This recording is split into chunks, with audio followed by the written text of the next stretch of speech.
Roman relais, chapitre 39, par Serge Udger-Royaux. La voiture cahote sur un chemin de traverse au milieu de nulle part. Tiens, là-bas, arrête la bagnole dans le renfoncement. Josie bave en regardant la blette se battre contre les cahots avant de stopper. Coupe le moteur, mon chéri. C'est pas une musique pour faire l'amour. Elle le regarde presque tendrement, mais sans lâcher le cig fauché aux gendarmes. Et Diego? JP recouche son contre-héros dans un coin de la page pour s'aérer les méninges. Il s'est mis d'accord avec Marlowe. Faudra pas qu'elle se vexe. Elle est persuadée que l'auteur c'est elle. Bon. Si le chiffre du chapitre 36 évoquait le quai des Orfèvres, le 39, ça doit vouloir annoncer la défaite prévisible, non? Pour les camarades aux commandes du char de l'État, le temps est au déconfinement des gueux et des traînes savates. Il faut les remettre au turbin. On verra ce qu'il en est de la peste. Si les gueux commencent à tomber comme des abeilles, on repart en cellule, c'est tout.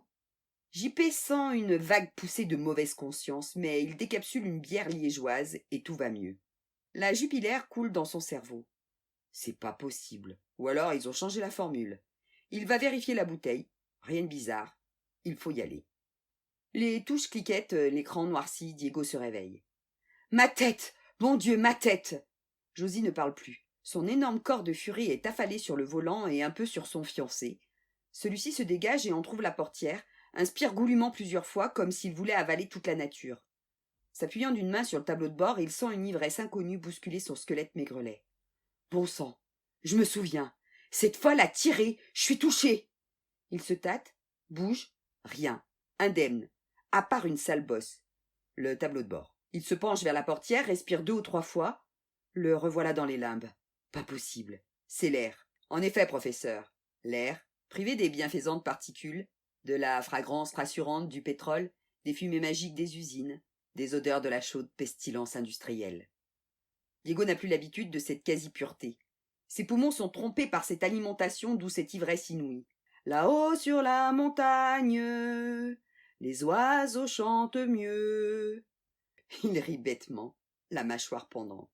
Oh Coco, faut bouger. Josie respire, mais Diego sent brusquement l'odeur un peu écœurante qui remplace l'air pur de la campagne environnante. Merde, du sang. Le vêtement de sa geôlière provisoire est rouge au niveau du ventre et des cuisses. JP se gratte la barbe. Oui, bon. La furie a voulu commencer les ébats dès l'arrêt de la voiture. Dans sa poussée de désir, elle a écarté le flingue qui a glissé vers son énorme bide et... Il se redresse en étirant les bras. Il ne fera pas mieux sur ce coup-là. Les 2 portières ouvertes aèrent l'habitacle. Diego s'arc-boute et pousse désespérément sa coéquipière inconsciente dans la gadoue. Il jette toutes les armes, comme pour éloigner le danger, referme précipitamment les portières, souffle 3 ou 4 fois pour se calmer, tourne enfin la clé et manœuvre la voiture pour repartir vers la route, là-bas, au bout du chemin. Le moteur cale. Diego s'énerve et fait hurler le démarreur. La machine fait sa mauvaise tête. Il insiste. Soudain démoralisé, il sort de la carlingue et s'appuie sur le toit, la tête enfouie entre ses bras.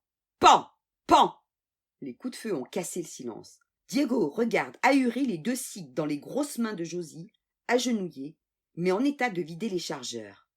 Niais! Ta gueule, chalot! Je vais te... Tu pars pas sans moi! Elle est en mauvais état. Ses pistolets dansent au bout de ses bras tendus, mais elle tire encore 2 balles qui viennent se ficher dans les flancs du carrosse. La voix est pâteuse et les mots sortent comme par un presse-purée. On n'a pas fini, nous les deux. Viens là.